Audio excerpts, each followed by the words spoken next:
नमस्कार मंडळी, श्री स्वामी समर्थ. स्वागत आहे तुमचे माझ्या यूट्यूब चॅनलवरती. आजचा दिवस तुम्हाला खूप छान सुखाचा आनंदाचा जाऊ हीच मी स्वामींच्या चरणी प्रार्थना करते आणि आज या नवीन व्हिडिओला सुरुवात करते.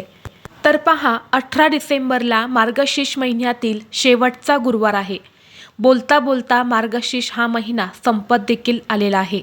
मार्गशीर्ष हा महिना अतिशय पवित्र असून या मार्गशीर्ष महिन्यात येणाऱ्या गुरुवारचं अतिशय जास्त महत्त्व आहे आणि म्हणून या मार्गशीर्ष महिन्यामध्ये प्रत्येक गुरुवारी महालक्ष्मीचं व्रत करून लक्ष्मीची पूजा केली जाते. मार्गशीर्ष महिन्यातील गुरुवार हा महालक्ष्मीला समर्पित आहे. तसेच गुरुवार हा भगवान श्रीहरी विष्णू यांना समर्पित आहे. यामुळे या दिवशी विष्णूंची देखील पूजा केली जाते. आपल्याला आज लक्ष्मीनारायण यांची एकत्रित पूजा करायची आहे. या दिवशी लक्ष्मीनारायण तत्व हे पृथ्वीवरती जास्त प्रमाणामध्ये जागृत असते आणि यामुळे या काळात केलेले उपाय सेवा हे खूप प्रभावी ठरत असतात. मार्गशीर्ष महिन्यातील गुरुवारचे व्रत केल्याने माता लक्ष्मी ही प्रसन्न होते आणि घरात सुख शांती समृद्धी ही नांदत असते. तसेच या व्रताच्या प्रभावामुळे घरातील संकट अडचणी अडथळे हे देखील दूर होतात आणि येणारे नवीन वर्ष हे आपल्याला सुखाचं आणि समाधानाचं आनंदाचं दात असते. या मार्गशीर्ष महिन्यात गुरुवारी महालक्ष्मी आणि भगवान विष्णूंची पूजा केल्याने सर्व इच्छा मनोकामना पूर्ण होतात आणि आपल्याला प्रत्येक कामात यश हे मिळत असतं. त्याचबरोबर आपल्या हातून घडलेली वाईट कर्म पाप हे देखील नष्ट होतात. मार्गशीर्ष महिन्यातील गुरुवार हा अतिशय महत्त्वाचा असून या दिवशी व्रतासोबतच आणि महालक्ष्मीच्या पूजेसोबतच काही प्रभावी उपाय आणि सेवासुद्धा केल्या जातात. आज व्हिडिओमध्ये मी तुम्हाला एक अतिशय प्रभावी असा उपाय सांगणार आहेत. आज शेवटचा मार्गशीर्ष गुरुवार संध्याकाळी कापुरासोबत जाळा ही एक वस्तू. घरातील भांडणे कटकटी वास्तुदोष पितृदोष नजरबाधा अडचणी नष्ट होऊन 7 पिढ्यांचे दारिद्र्य नष्ट होईल. घराची मुलांची पतीची अगदी भरभरून प्रगती होईल. घरात अखंड लक्ष्मी नांदेल. तर अशी कोणती वस्तू संध्याकाळी कापुरासोबत जाळायची आहेत, हा उपाय कधी करायचा आहे याबद्दलची संपूर्ण माहिती आज या व्हिडिओमध्ये मी तुमच्यासोबत शेअर करणार आहेत. त्यामुळे तुम्ही हा व्हिडिओ स्किप न करता शेवटपर्यंत नक्की पहा. चॅनलवरती नवीन असाल तर सबस्क्राईब करा आणि असेच माहितीपूर्व नवनवीन व्हिडिओ पाहण्यासाठी बेल आयकॉनलाही प्रेस करा. म्हणजे जेव्हा कधी मी नवीन व्हिडिओ अपलोड करेल त्याचं नोटिफिकेशन सर्वात अगोदर तुम्हाला भेटेल आणि तुम्ही एक पण व्हिडिओ मिस करणार नाही. आज या व्हिडिओमध्ये मी तुम्हाला जो उपाय सांगणार आहे तर हा उपाय आपल्याला 18 डिसेंबरला मार्गशीर्ष महिन्यातील 4थ्या गुरुवारी संध्याकाळी करायचा आहे. संध्याकाळी तुम्ही 6 नंतरनं रात्री 12 वाजेपर्यंत हा उपाय कधीही करू शकता. परंतु तुम्ही घरीच असेल तुमच्याकडे वेळ असेल तर हा उपाय तुम्ही सायंकाळी 6 वाजल्यापासून ते रात्री 9:30 वाजेपर्यंत करण्याचा जास्तीत जास्त प्रयत्न करा. कारण या वेळेला आपल्या घरामध्ये लक्ष्मी येत असते. ही तिन्ही सांजेची वेळ असते आणि या वेळेला सकारात्मक लहरी या खूप जास्त प्रमाणामध्ये सक्रिय असतात आणि म्हणून या वेळेमध्ये तुम्हाला शक्य असेल तर याच वेळेमध्ये तुम्ही हा उपाय करा. आणि जर 9:30 पर्यंत नाही शक्य झाले तर तुम्ही अगदी रात्री 12 वाजेपर्यंत हा उपाय केला तरीसुद्धा चालेल.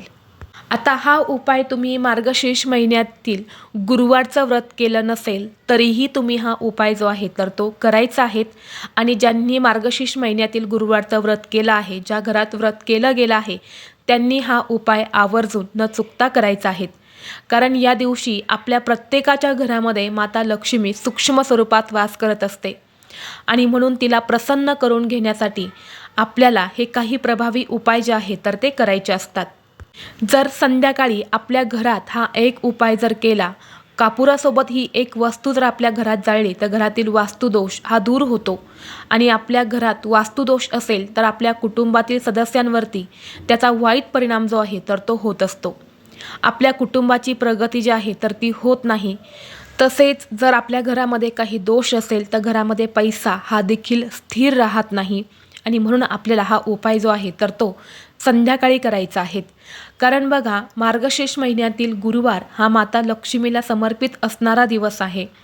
त्यामुळे धनप्राप्तीसाठी आणि लक्ष्मी प्राप्तीसाठी हा दिवस अत्यंत महत्त्वाचा मानला जातो. आणि म्हणून जर तुमच्या घरामध्ये सतत पैशांच्या आर्थिक अडचणी येत असतील, आलेला पैसा घरामध्ये टिकत नसेल, सतत तुम्हाला इतरांकडून उसने पैसे घेण्याची वेळ येत असेल किंवा तुमचा एखादा छोटा मोठा उद्योग व्यवसाय आहे तो चांगला चालत नाही किंवा घरामध्ये सतत वाद विवाद क्लेश भांडणे होत असतील, मग ही भांडणे नवरा बायकोंची असेल किंवा आई मुलांची असेल, आलेला पैसा हा सतत आजारपणामध्येच निघून जात असेल किंवा घरातील मुलांची प्रगती होत नसेल, मुलं खूप हट्टीपणा करत असेल, उद्धटपणाने वागत असेल, तर यासारख्या सर्व समस्या या दूर होण्यासाठी हा उपाय अतिशय प्रभावी मानला जातो. हा उपाय आपल्या घरात केल्याने घरातील नकारात्मक ऊर्जा ही नष्ट होते आणि त्याचबरोबर घरात सकारात्मक ऊर्जा ही निर्माण होते. आणि जर आपल्या घरामध्ये सकारात्मकता ही जास्त असेल तर तिथेच लक्ष्मी ही स्थिर राहते. आणि म्हणून ज्या पण घरात हा एक उपाय केला जाईल त्या घरामध्ये अखंड स्वरूपात लक्ष्मी ही वास करेल. त्या घरातील सर्व संकट अडथळे अडचणी या 100% दूर होतील. आता हा उपाय करण्यासाठी आपल्याला सर्वप्रथम संध्याकाळी आपल्या देवघरामध्ये दिवा लावून घ्यायचा आहे. धूप दीप अगरबत्ती लावायची आहेत. मुख्य प्रवेशद्वारावरती सुद्धा एक दिवा जो आहे तो तुम्हाला लावून घ्यायचा आहे. घराचा मुख्य प्रवेशद्वार हा उघडा ठेवायचा आहे. यानंतर तुम्हाला एक मातीची पंती घ्यायची आहे. मातीची पंती तुमच्याकडे नसेल तर कापूर जाळण्याचं जे भांडं असतं तर ते देखील तुम्ही घेऊ शकता. सर्वप्रथम या भांड्यामध्ये तुम्हाला थोडेसे तांदूळ टाकायचे आहेत. तांदूळ घेताना चांगले घ्या, कुठेही तुटलेले फुटलेले असे घेऊ नका. अखंड थोडेसे तांदूळ तुम्हाला त्या मातीच्या पंतीमध्ये किंवा कापूर जाळण्याच्या भांड्यामध्ये ठेवायचे आहेत. आणि त्यावरून तुम्हाला 3 भीमसेनी कापराच्या वड्या ठेवायच्या आहेत. भीमसेनी कापूर तुमच्याकडे नसेल तर तुम्ही साधा कापूर घेतला तरीही चालेल. आणि त्या कापुरासोबतच तुम्हाला 3 हिरवी वेलची ठेवायच्या आहेत आणि 3 अखंड फुलाच्या लवंगा ठेवायच्या आहेत. यानंतर हा कापूर जो आहे तर तो तुमच्या देवघरासमोर तुम्हाला प्रज्वलित करायचा आहे किंवा तुम्ही व्रताची पूजा मांडणी केली असेल तर तिथे हा कापूर तुम्हाला प्रज्वलित करायचा आहे. कापूर प्रज्वलित केल्यानंतर तुम्हाला त्यावरून 2 ते 3 थेंब शुद्ध गाईचं तूप जे आहे तर ते टाकायचं आहे आणि असा हा कापूर तुम्हाला देवघरासमोर प्रज्वलित करायचा आहे. कापूर प्रज्वलित केल्यानंतर तुम्हाला ओम श्री महालक्ष्मी नमः किंवा ओम नमो भगवते वासुदेवाय नमः या मंत्राचा जप करायचा आहे. काही वेळानं ते भांडं तुमच्या देवघरासमोरून उचलायचं आणि त्याचा धूर हा संपूर्ण तुमच्या घरामध्ये तुम्हाला फिरवायचा आहे. तुमच्या मुख्य प्रवेशद्वाराच्या उंबरठ्यावरती सुद्धा तुम्हाला काही वेळासाठी हे भांडं नेऊन ठेवायचं आहे.